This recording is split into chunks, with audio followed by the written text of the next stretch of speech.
So today I'm going to be doing something a little bit different with my poetry. Normally I would pick out a book of either slam poetry or classical poetry and read from that to you. But today I have picked out a few poems from movies and, in one case, a TV show that I'm going to read to you instead and sort of give the context to you, because there are quite a few cases I've found where a poem is used in the context of a movie, or, where the character themselves has written the poem, and these are a few of those cases. So the first one I have for you is from 10 Things I Hate About You, which is an old 90s movie, which is sort of a loose adaptation of William Shakespeare's Taming of the Shrew, and is often considered nowadays one of those, like, classic 90s teen movies. And, well, I suppose I can't read any of these poems without spoiling what's going on by giving context to each poem before, reading it. So, fair warning, the moment I mention what it's from, that's your spoiler alert. So, 10 Things I Hate About You. If you haven't seen it, like, seriously, go watch it. It's great. But at any rate, the poem is read by the character Kat after she goes through this sort of ups and downs with a guy who she's into, who started out being paid to date her because they're both sort of outcasts, and went to, and this is where, it ties in with Taming of the Shrew, where Kat's father has Kat and a younger daughter, and has told the younger daughter that she cannot date unless her older sister dates, but Kat has no interest in dating. So then, in order to make Bianca available to date, which is something that she and her friends and a few people who are interested in her are quite invested in, they go and get this other kind of outcast type, Patrick, who's played by Heath Ledger, to date her. And they have been through quite a few ups and downs at this point, and he has really hurt her. And in class, in English class, which is the class she has with him, they are assigned to write sonnets, and this is what she writes. It's called 10 Things I Hate About You, just like the movie. I hate the way you talk to me and the way you cut your hair. I hate the way you drive my car. I hate it when you stare. I hate your big dumb combat boots and the way you read my mind. I hate you so much it makes me sick. It even makes me rhyme. I hate the way you're always right. I hate it when you lie. I hate it when you make me laugh. Even worse, when you make me cry. I hate it when you're not around and the fact that you didn't call. But mostly, I hate the way I don't hate you. Not even close. Not even a little bit. Not even at all. And while I could never recreate how well this was read in the movie, where she's tearing up as she's reading this and runs out of class, still upset as she, is watching him while reading this, and his reaction to the whole thing, and sort of a realization that they are actually in love. It's not just him being paid to do this anymore. He really likes her.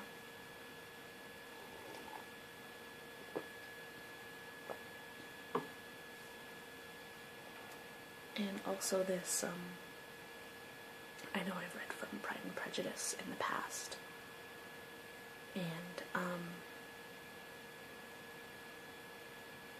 at the same sort of like love-hate dynamic, which I tend to really like in certain things.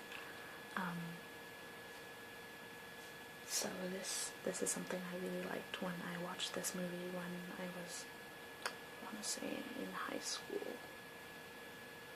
But yeah.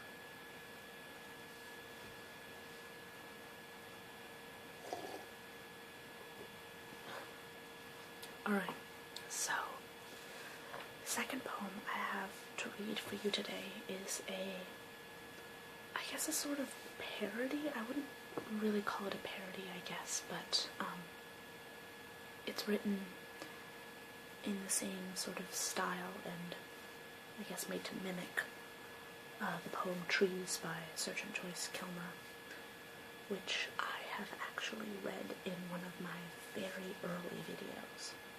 So if you go either read the poem Trees or I guess if you've watched my video, then once I read this you will have some idea of the context and I guess how they sound similar. But this poem is from Harold and Kumar, Escape from Guantanamo Bay, which isn't a movie, if you haven't seen it at the very least, and the impressions that you tend to get from it, isn't a movie where you would expect to hear a good poem like this. But it's incredibly sweet and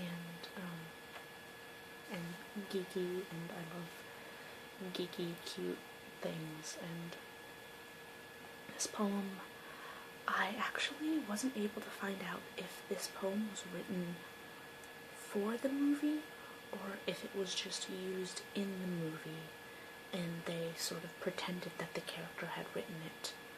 But it's called The Square Root of Three, and the person who actually wrote it was Dave Feinberg.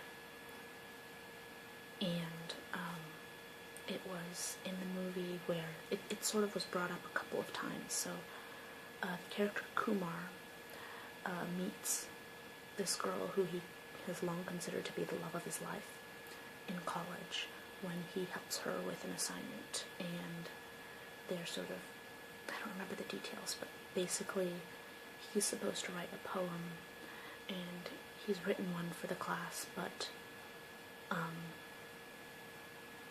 he doesn't want to show it to her, and you know, he's sort of struggling with it, but he's embarrassed to show it to her, and they meet because, you know, he's kind of stressing out, and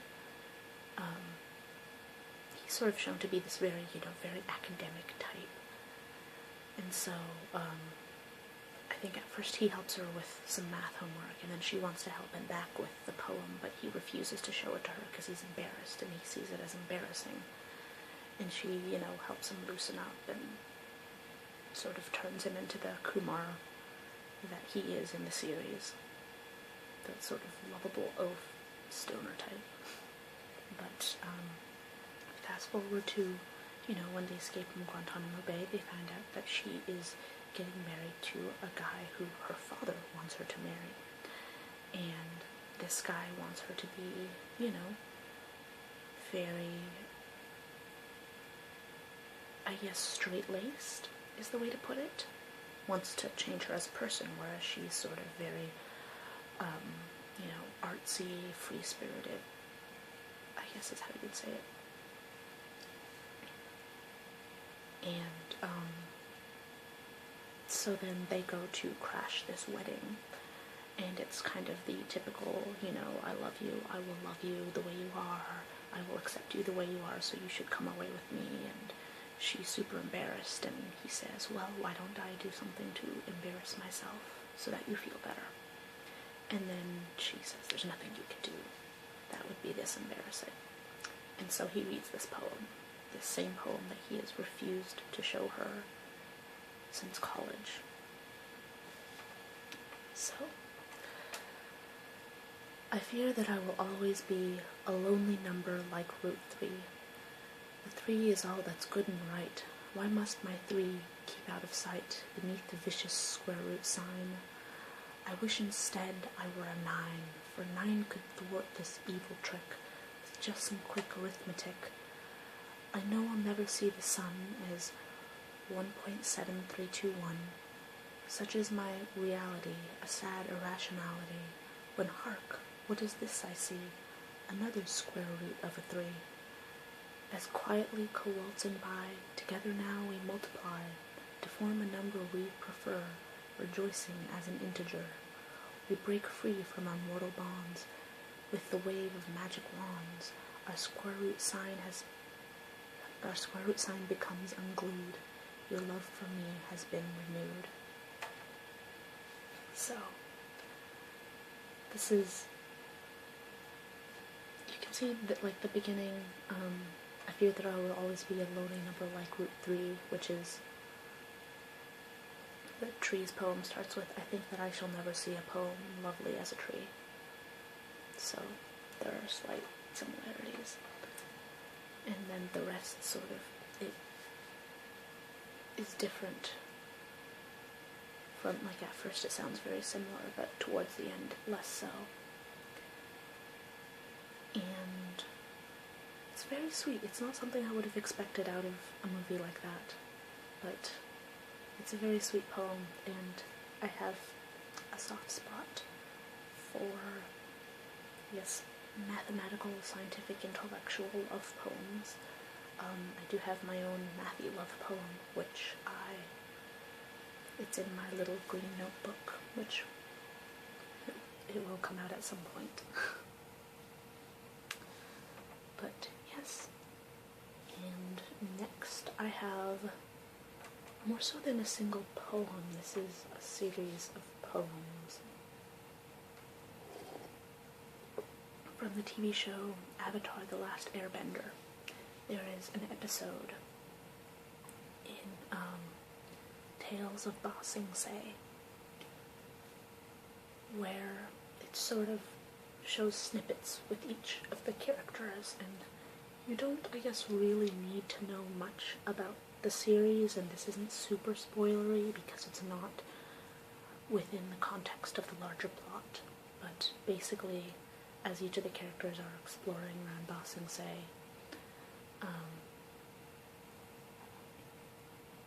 there's this character, Sokka, who looks into a window and sees all these women dressed very fancy, and pokes his head through, and there's a lady on the stage, and she reads out a haiku. Through all the long night, winter moon glows with bright love, sleet her silver tears. And you can tell by his response that he, likes this poetry and decides he wants to listen to more of it. And except then he gets sort of hit from behind and knocked through the window. And suddenly everyone looks at him and shrieks and is startled. And he responds with an unintentional haiku. I am so sorry. Something struck me in the rear. I just wound up here. And then the woman responds, sort of telling him, 5, 7, then 5 syllables mark a haiku, remarkable oath. And then he introduces himself. They call me Sokka, that is in the water tribe. I am not an oaf. So it sort of triggers a haiku-off between him and who seems to be the teacher of all of the young students. That's the dynamic they seem to have at the very least. So she says, tittering monkey, in the spring he climbs treetops and thinks himself tall. That one's probably one of my favorites of the ones from this.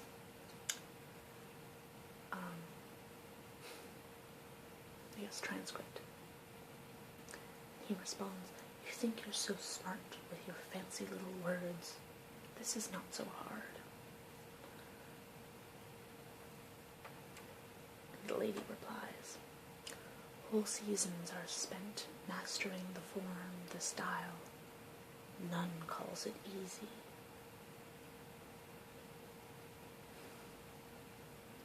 There are a whole bunch more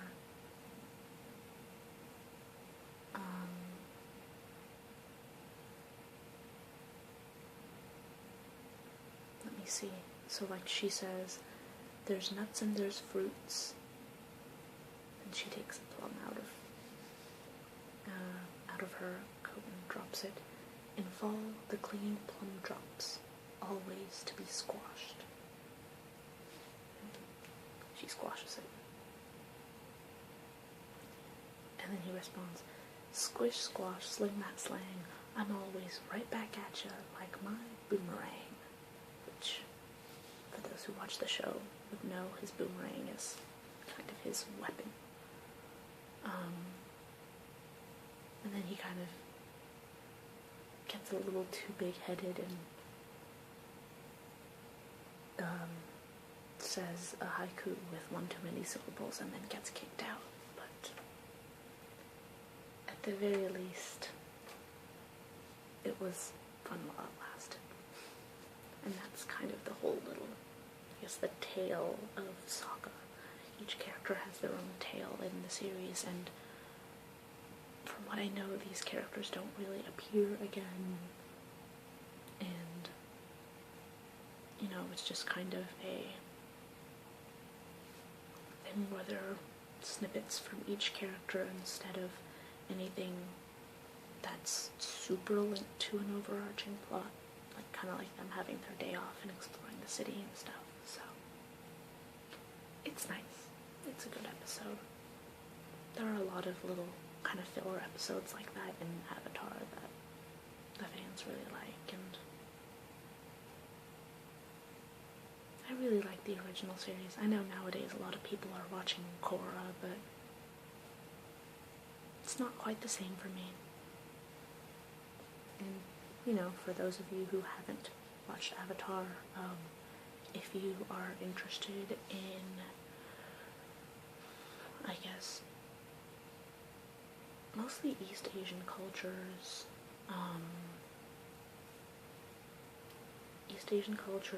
and anime and cartoons and, you know, kids shows, or quote-unquote kids shows. It's kind of one of those where it's technically a kids show because, you know, it's Nickelodeon, but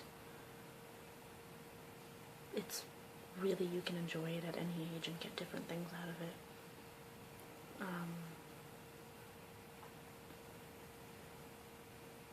But, you know, like Adventure Time and stuff like that. So if you like that sort of show, you would like this one. And I think that is all that I have today. But, yes, I will see you guys next time. As I mentioned in my last video, I will link to my Facebook page in the description. So if you are interested in updates on to next step in my life, or to my videos, or, you know, any input into my videos, a lot of the times I will ask people, you know, what's your favorite thing like this, or what is something you want to learn about that, or just ideas and things that I can sort of stick into my videos. So definitely do that if that is a thing you are interested in, and I will see you guys next time.